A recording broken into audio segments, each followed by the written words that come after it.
আসসালামু আলাইকুম রহমতুল্লাহি ওবারাকাতু। সম্মানিত দিনী ভাই বোনেরা, আজকে আলোচনা করব একটি শিক্ষামূলক ঘটনা। হযরত ইবনে আব্বাস রাদিয়াল্লাহু আনহু এর নিকট কিছু লোক উপস্থিত হইয়া বলিল যে, আমাদের মধ্যে এক ব্যক্তির মৃত্যু হইয়াছে। আমাদের মধ্যে এক ব্যক্তি কি মারা গেছে, তাহাকে কবরে দাফন করার জন্য আমরা কবর খনন করিলাম। কি করলো? কবর খনন করিলাম। যখন কবর খনন করলাম, তখন কবরের ভিতর একটি কালো সাপ আমাদের সামনে পড়ল। কবরের ভিতর একটি কালো সাপ বাহিরে আসলো। এই সাপ দেখে আমরা এই কবর বাদ দিয়ে আরেকটি কবর খনন করলাম। তখন এই 2 নম্বর কবরও সাপ দেখা দিল।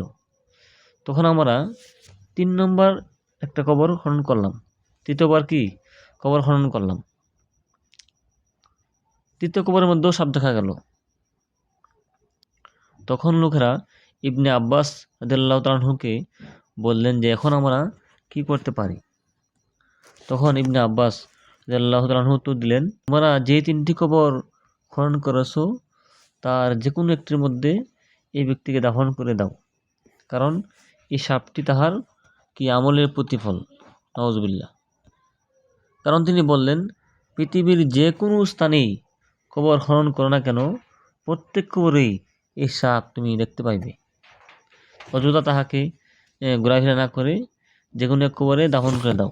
সুতরাং তাহারা দাফন করিয়া দিল এবং ফেরার পথে, মাটি দিয়ে ফেরার পথে তাহার স্ত্রীর নিকট তাহার দৈনন্দিন জীবন সম্পর্কে জানতে চাইল, জিজ্ঞাসা করিল।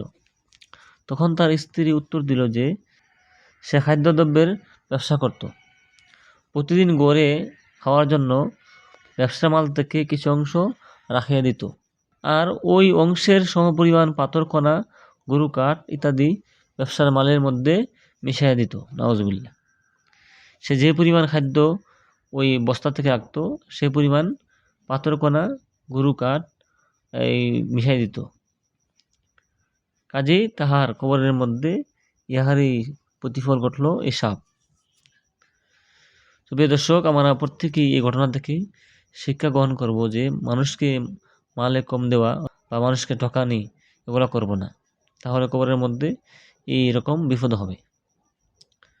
সুতরাং আল্লাহ রাব্বুল আলামিন আমাদের সবাইকে সঠিক মাপে ব্যবসা করার এবং কবরের আযাব থেকে বাঁচিয়ে থাকার, আমল করার তৌফিক দান করুক, এবং কবরের মধ্যে যাতে আমাদের আযাব না হয় সেই তৌফিক দান করুক। আমিন।